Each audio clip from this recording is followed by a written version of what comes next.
And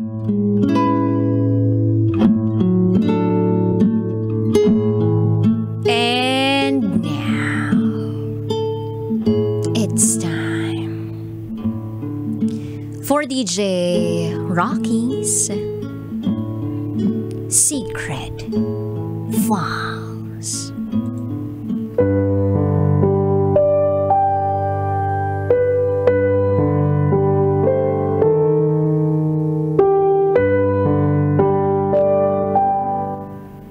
Minsan akong binaboy hanggang sa nagpagalaw na ako kung kani-kanino.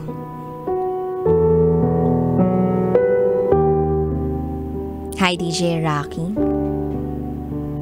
I'm a new listener sa programa mo.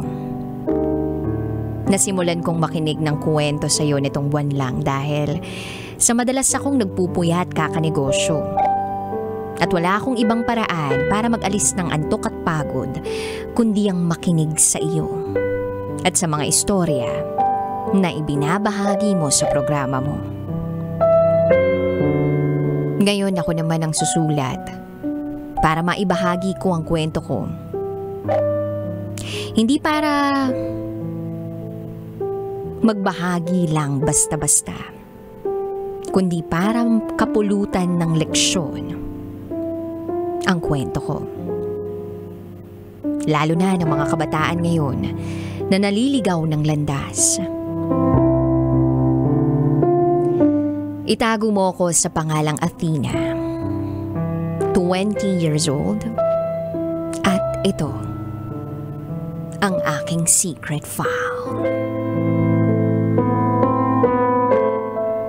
Hindi madali ang buhay ko. Bata pa lang ako. I think 4 or 5 years old ako nung molestyahin ako ng kapatid kong lalaki. Hindi niya yun sinasadya at siguro ay kulang lang din siya sa pangaral ng mga magulang namin. Nung panahon na yun, bata rin naman siya. Siguro ay curious siya sa mga bagay-bagay kaya nagawa niya yun. Close naman kami. Hanggang ngayon ang kuya ko. At humingi naman siya ng tawad sa nagawa niya sa akin dati. At sa pagkakaalala ko, ay hindi naman niya na ito inulit. Pero, syempre, nag-iwan ito ng malaking impact sa pagdadalaga ko. Sa pagdadalaga ko, DJ Rocky, ay namulat ako sa mga makamundong bagay. Sa murang edad na dapat ay puro paglalaro lang ang nasa isip ko, ay nakaramdam ako ng kakaibang sensation sa katawan ko na alam kong hindi normal sa edad ko na yun. Hanggang sa tumuntong ako ng high school. That time, magulo ang pamilya ko. At the age of 13, nahuli ko ang tatay ko na may kalaguyo. Kung ano-anong larawan ang nakita ko sa social media account ng tatay ko. May mga video pa at sexual na palitan. Year 2018, tuluyan na kaming iniwan ng tatay. Umalis siya sa amin at nanirahan sa Maynila. Doon na nagsimulang masira ang buhay ko. Wala akong kasama madalas sa bahay noon kundi ang pinsan ko lang na lalaki. That time, madalas na umuuwi ang pinsan kong ito ng gabi. Ako naman, naalis tuwing gabi. Nakikipagkita kung kani-kanino. Kung sino man ang maaya ko. Well, nandun naman yung takot. Iniisip ko naman noon, hanggat hindi pa ako kasal, hindi ako magpapagalaw. Puro kwentuhan lang, inuman at gala. Yun ang madalas na gawain ko kasama ang mga naaaya ko sa 10 oras ng gabi. Naghahanap lang ako ng makakasama at makakakwentuhan dahil sobrang lungkot ang nadarama ko. Hindi ko kasi akalaing magiging broken family. Yung pamilya ko. Hanggang sa nagkatagpo ako ng isang lalaki na sa paaralan ko rin nag-aaral. Niligawan niya ako at naging kami. Itago natin siya sa pangalang Vincent. Mabait naman siya. Alam kong mahal niya ako. 1 taon at 2 buwan. Ganun lang yung itinagal ng relasyon namin. And by the way, siya ang una ko. Minahal ko siya ng sobra pa sa buhay ko. Habang kami ni Vincent bumalik ang tatay ko sa amin, nabuo kami uli. Akala ko magiging maayos ng buhay ko pero akala ko lang pala. 2019, lumuwas ako ng Maynila para mag-aral ng senior high sa isang universidad. Doon din ako nakatira sa Maynila noon para hindi ako mahirapan bumiyahe ng bumiyahe. Kami pa ni Vincent nung panahong yun. Sinubok ako ng panahon. Na-homesick ako at miss na miss ko na ang probinsya noon. Gusto ko sanang bumalik na lang sa amin para mag-aral pero nagalit ang mama ko dahil baka kaya lang gusto kong umuwi dahil sa boyfriend kong si Vincent. Ayaw din ni Vincent na mag-aral ako noon sa Maynila kasi nga ayaw niyang magkalayo kami. Kaya lang kailangan kong gawin yun dahil mataas ang pangarap ko at gusto ng mga magulang ko na sa Maynila akong magpatuloy ng kolehiyo. Dahil ang mga kapatid ko sa Maynila nagtapos. So ipinagpatuloy ko ang pag-aaral ko sa Maynila. Madiskarte naman ako, DJ Rocky. Ako yung klase ng babae na marakit. Lahat ng pwedeng pagkakitaan ay papasukin ko dahil ayokong iasa sa mga magulang ko ang bayarin ko. Ultimo ang pangluho ko at saka panggala. Kaya sa edad na 14, nagsimula akong maging reseller sa isang direct supplier sa Divisoria. Nakaipon naman ako noon. Umabot ata sa 10,000 ang naipon ko sa pagraraket ko. Tinatabi ko rin yung mga binabaon sa akin. Hanggang sa Maynila nga sumubok akong magnegosyo. Naging routine ko yun. Pagkatapos ng klase, magmamadali akong pumunta ng Divisoria, mamimili ako ng pa-order sa akin, at saka ako yun iuuwi sa probinsya namin para ibenta. Nagtry din ako mag-rebrand ng mga lip tint at okay naman. Sumubok din ako sa pag-uukay-ukay. Lahat yun sabay-sabay kong binibenta at minimanage. May isang beses pumunta ako ng Divisoria para mamili. Kaso gutom na ako. Uhaw na ako. Kaso hindi ko magawang bumili dahil naisip ko na yung konting itutubo ko sa negosyo ay mauubos lang kung ikakain ko at iiinom ko.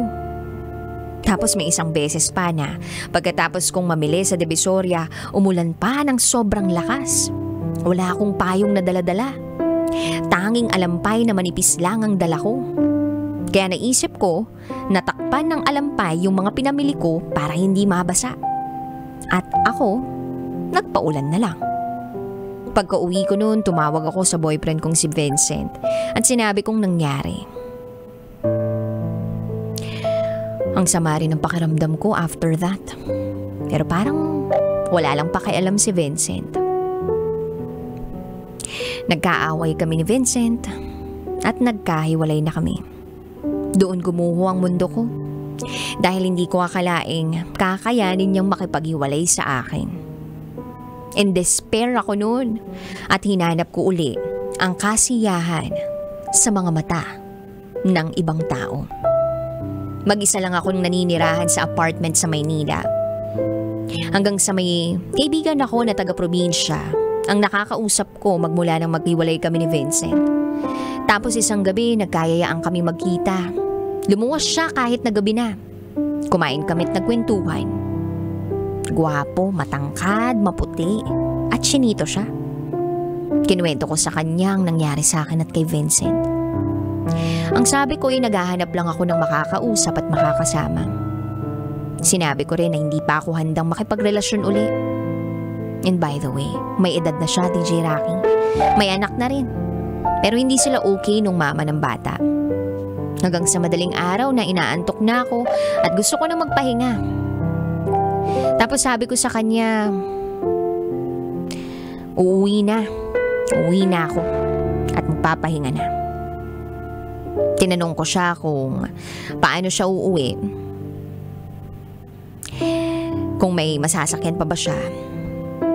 Sabi niya wala na raw, baka raw pwedeng makituloy na lang siya sa akin. Kinabukasan ng umaga na lang siya uuwi. Nagdalawang isip ako noon, DJ Rocky. Mag-isa lang ako sa bahay at hindi ko naman siya lubusang kilala. Pero naawa rin ako, baka mamaya kung ano pang mangyari sa kanya. Kaya sabi ko, sige, doon na lang siya magpalipas ng gabi. Nasa apartment na kami, nakatulog na ako.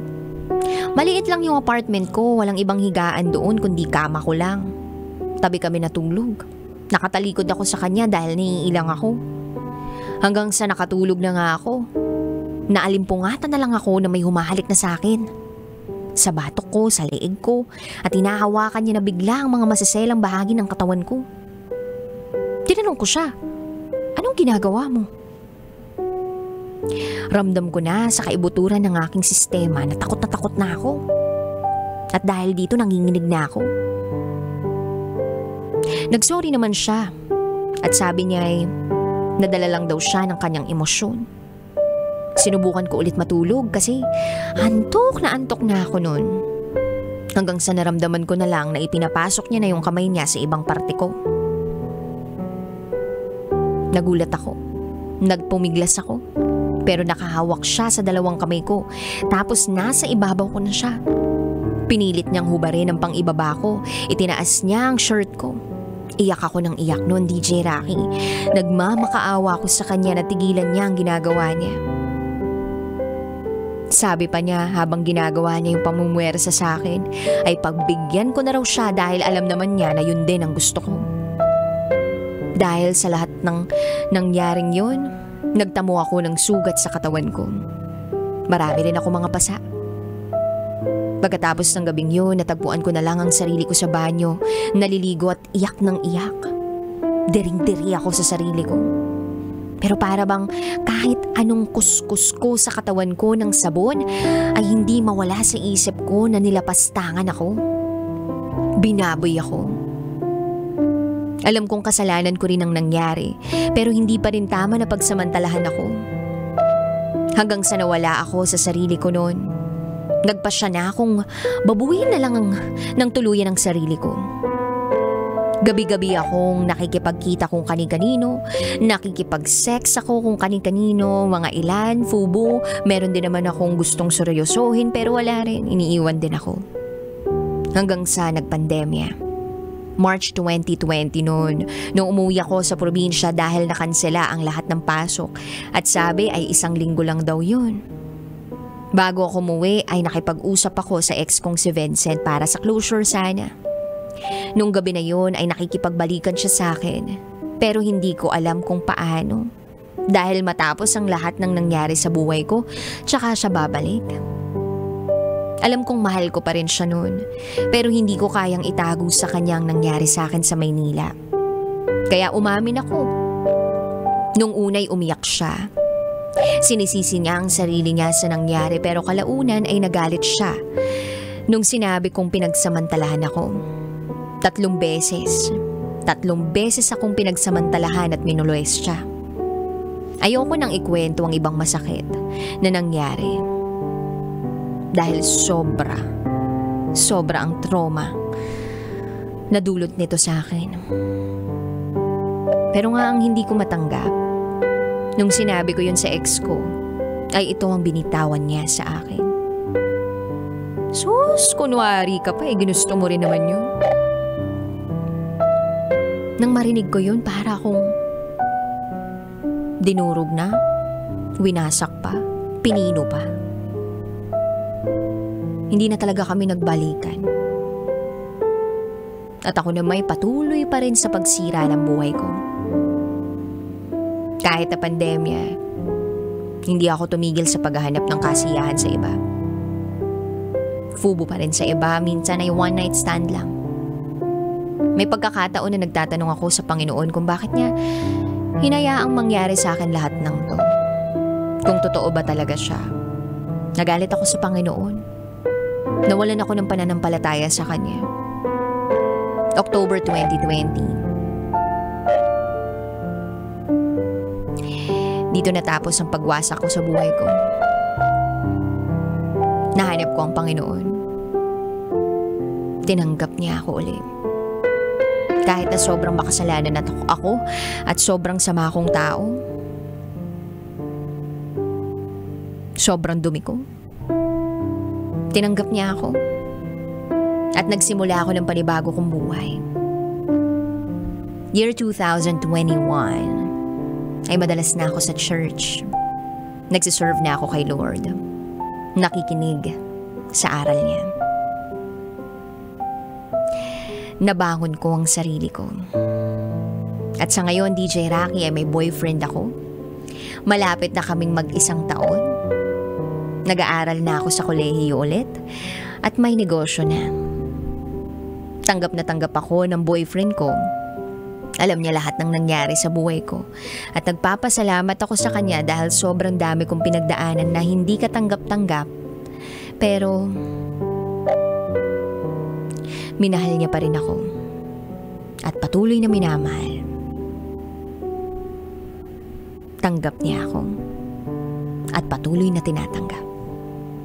Kaya sa mga kabataan dyan na maraming problemang pinagdaraanan, huwag kayong mawala ng pananampalataya sa Panginoon.